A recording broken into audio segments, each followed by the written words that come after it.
Want to share your Nintendo Switch 2 games with friends without swapping cartridges? Virtual game cards are here to change the game. Today on GadInsider, we're diving into this epic Switch 2 feature that launched on June 1st, 2025. Stick around, this is a must-know for gamers.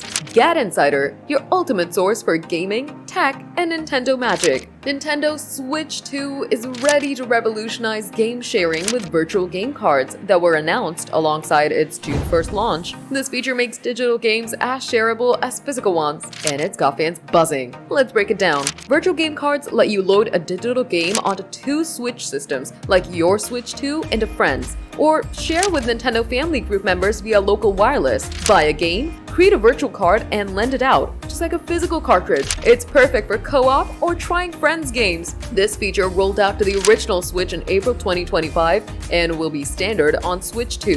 Expos are hyped. Fans love the flexibility, although some worry about limits on simultaneous play across devices. It's a big win for social gaming. Whether you're sharing Zelda or a Splatoon, virtual game cards make it seamless. Nintendo's also teasing game share integration with Nintendo Switch Online, so expect even more ways to play together at launch. GadInsider fam, which game are you sharing first with virtual game cards? Drop it in the comments. Hit that subscribe button and ring the bell to stay locked into GadInsider. Smash that like button, share with your gaming crew, and let's keep the Switch 2 hype alive. Stay connected and stay with GadInsider.